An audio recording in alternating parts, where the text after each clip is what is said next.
അസ്സലാമു അലൈക്കും വറഹ്മത്തുള്ളാഹി. പരിശുദ്ധ ഇസ്ലാമിൻ്റെ വെളിച്ചം നമുക്ക് വിതറിയ ഹബീബായ റസൂലുള്ളാഹി സ്വല്ലല്ലാഹു അലൈഹി വസല്ലമ തങ്ങളെ സ്വഹാബികളെക്കാളും മനസ്സിലാക്കിയവർ ലോകത്ത് കഴിഞ്ഞു പോയിട്ടില്ല. റസൂൽ സ്വല്ലല്ലാഹു അലൈഹി വസല്ലമ തങ്ങളുടെ ജീവിതകാലത്തും വഫാത്തിന് ശേഷവും സ്വഹാബികളും ശേഷം വന്ന ഉത്തമ നൂറ്റാണ്ടുകളിൽ അതുപോലെ ശേഷം വന്ന നൂറ്റാണ്ടുകളിലും കഴിഞ്ഞുപോയ പണ്ഡിത ശ്രേഷ്ഠരും മുസ്ലിം ലോകവും എങ്ങനെ സ്നേഹിച്ചു എന്നും ആ സ്നേഹപ്രകടനത്തിലൂടെ പ്രതിസന്ധി ഘട്ടങ്ങളിൽ അവർ എങ്ങനെ നബി സല്ലല്ലാഹു അലൈഹി വസല്ലമ തങ്ങളുമായി ഇടപെട്ടു എന്നും കൂടാതെ അവരുടെ മനസ്സിലെ സ്ഥാനം എങ്ങനെയായിരുന്നുവെന്നും മനസ്സിലാക്കൽ ഇന്ന് ഈ ഒരു കാലഘട്ടത്തിൽ ജീവിക്കുന്ന സാധാരണക്കാരായ ആളുകൾക്ക് അത്യന്താപേക്ഷിതമാണ്.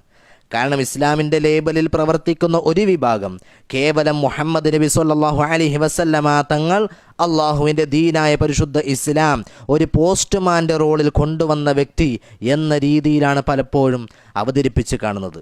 അതുകൊണ്ട് നബി സല്ലല്ലാഹു അലൈഹി വസല്ലമ തങ്ങളോടുള്ള ഇസ്തിഗാസയും സ്നേഹപ്രകടനവും ഇന്നും പലരും ഷിർക്കും ബിദ്അത്തും ഖുറാഫത്തുമായി ചിത്രീകരിച്ച് സാധാരണ മുസ്ലിം സമൂഹത്തെ തെറ്റിദ്ധരിപ്പിച്ചുകൊണ്ടിരിക്കുകയാണ്. ആരാധന അള്ളാഹുവിനെ മാത്രമാണെന്ന് അടിയുറച്ച് വിശ്വസിച്ച് 5 നേരവും അത് ആവർത്തിച്ച് പ്രഖ്യാപിക്കുന്ന ഒരു മുസൽമാനെ അന്ത്യപ്രവാചകരായ പുണ്യ നബി സല്ലല്ലാഹു അലൈഹി വസല്ലമ തങ്ങൾ കേവലം ഒരു പോസ്റ്റ്മാൻ മാത്രമായിരുന്നു? ഒരിക്കലും അല്ല എന്നതാണ് മറുപടി. പുണ്യ നബി സല്ലല്ലാഹു അലൈഹി വസല്ലമ തങ്ങളോടുള്ള സ്നേഹപ്രകടനവും ഇസ്തിഗാസയും മഹത്തുക്കളായ മുൻഗാമികൾ എങ്ങനെ കാണിച്ചു തന്നു എന്നൊരൽപ്പം ദീർഘമായൊരു പരമ്പരയാണ് നബി സല്ലല്ലാഹു അലൈഹി വസല്ലമ തങ്ങളിൽ പ്രതീക്ഷയർപ്പിച്ചവർ എന്ന ഈ ഒരു പരമ്പരയിലൂടെ ശ്രോതാക്കളുമായി പങ്കുവെക്കാൻ ഉദ്ദേശിക്കുന്നത്. നബി സല്ലല്ലാഹു അലൈഹി വസല്ലമ തങ്ങൾക്ക് പുറമെ മുസ്ലിം ലോകത്തിന് സ്വീകാര്യരായ ഔലിയാക്കന്മാരെ എങ്ങനെയായിരുന്നു മുസ്ലിങ്ങൾ സ്വീകരിച്ചിരുന്നത് എന്നുകൂടി ഈ പരമ്പരയുടെ ലക്ഷ്യമാണ്. പലരുടെയും കുതന്ത്രങ്ങളും തെറ്റിദ്ധരിപ്പിക്കലും നടക്കുന്ന ഈ ഒരു കാലത്ത് നമുക്ക് ചരിത്രം സ്വഹാബികൾ മുതൽക്ക് എങ്ങനെയായിരുന്നു കഴിഞ്ഞു വന്നത് എന്ന് മനസ്സിലാക്കാം.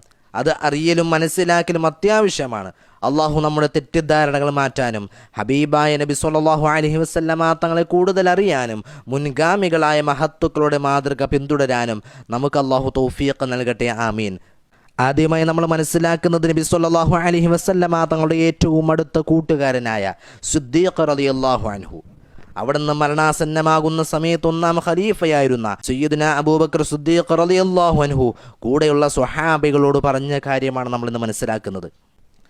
أما الآثار فلنبدأ بما نقل أنه ظهر عن الخلفاء الراشدين من الكرامات ثم بما ظهر عن سائر الصحابة. أما أبو بكر رضي الله عنه فمن كراماته أنه لما حملت جنازته إلى باب قبر النبي صلى الله عليه وسلم ونودي السلام عليك يا رسول الله صلى الله عليه وسلم هذا أبو بكر بالباب فإذا الباب قد انفتح وإذا بهاتف يهتف من القبر أدخل الحبيب إلى الحبيب.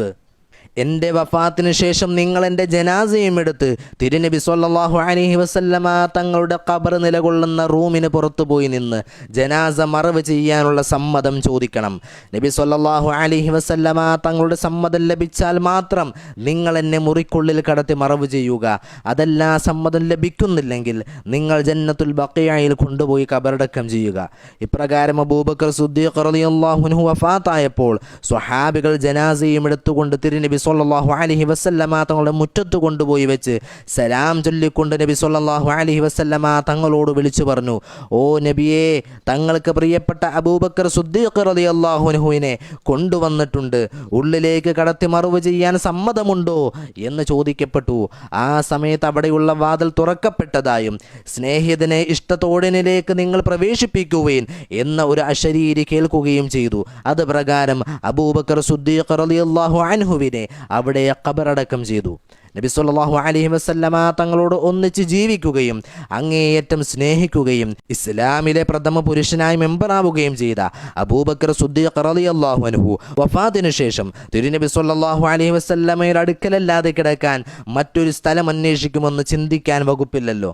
വഫാത്തായി പോയ നബി സല്ലല്ലാഹു അലൈഹി വസല്ലമ തങ്ങളെ വിളിച്ചു ചോദിക്കാൻ ആദ്യമായി സ്വഹാബികൾക്ക് പറഞ്ഞു കൊടുക്കുന്നത് ഇസ്ലാമിലെ പ്രഥമ പുരുഷനായ സയ്യിദുനാ അബൂബക്കർ സിദ്ദീഖ് റളിയല്ലാഹു അൻഹു. അതനുസരിച്ച് നബി സല്ലല്ലാഹു അലൈഹി വസല്ലമ തങ്ങളെ വിളിച്ച സ്വഹാബികൾക്കോ അത് പിന്നീട് റിപ്പോർട്ട് ചെയ്ത ഇമാമുകളോ ഈ ഒരു പ്രവർത്തനം ശിർക്കാണെന്നോ ബിദ്അത്താണെന്നോ മഹാപാതകമാണെന്നോ തോന്നിയതുമില്ല, പറഞ്ഞതുമില്ല. മാത്രമല്ല ഈ സംഭവം അബൂബക്കർ സിദ്ദീഖ് റളിയല്ലാഹു അൻഹുവിൻ്റെ കറാമത്തായ ഇമാമുകൾ വിശുദ്ധ ഖുർആന്റെ വ്യാഖ്യാനം രേഖപ്പെടുത്തുന്ന സ്ഥലത്ത് എഴുതി വെച്ചു. ഒരു ഷിർക്ക് കൊണ്ടാരെങ്കിലും കറാമത്ത് സ്ഥിരപ്പെടുത്തുകയോ ഖുർആന്റെ വ്യാഖ്യാനം എഴുതുകയോ ചെയ്യില്ലല്ലോ. ലോക ചരിത്രത്തിൽ ഒരു ഇമാമും ഈ സംഭവം ഷിർക്കാണെന്ന് പറഞ്ഞിട്ടുമില്ല. ഒരുപാട് ഗ്രന്ഥങ്ങളിൽ ഇത് റിപ്പോർട്ട് ചെയ്തത് നമുക്ക് കാണാം. ഇമാം ആജൂരി റളിയല്ലാഹു അൻഹു കിതാബു ശരീഅയിൽ, ഇമാം ഫഖറുദ്ദീൻ റാസി റളിയല്ലാഹു അൻഹു തഫ്സീറുൽ കബീറിൽ, അല്ലാമ ഇമാം മുഹമ്മദ് ഷർബീനി റളിയല്ലാഹു അൻഹു തഫ്സീറു സിറാജുൽ മുനീർ, ഇമാം സുയൂത്തി റളിയല്ലാഹു അൻഹു ഖസായിസുൽ കുബ്ര, ഇമാം നിസാമുദ്ദീൻ അന്നൈസാബൂരി റളിയല്ലാഹു അൻഹു ഗറായിബുൽ ഖുർആനിൽ രേഖപ്പെടുത്തി. ഈ ചരിത്രമെടുത്ത് രേഖപ്പെടുത്തിയ മുസ്ലിം ലോകത്തെ അഹ്ലുസുന്നയുടെ ഇമാമുകൾ അത് വിമർശിക്കാതെ അവർ ബഹുമാനപൂർവ്വം പ്രോത്സാഹിപ്പിച്ചുകൊണ്ട് എഴുതി വെച്ചു എന്ന് ബുദ്ധിയുള്ള വിശ്വസിക്കാൻ പ്രയാസമുണ്ടോ? അല്ലാഹു സുബ്ഹാനഹു വ തആല നമുക്ക് സത്യം മനസ്സിലാക്കാൻ തൗഫീഖ് നൽകട്ടെ. അസ്സലാമു അലൈക്കും വറഹ്മത്തുള്ളാഹി വബറകാതുഹു.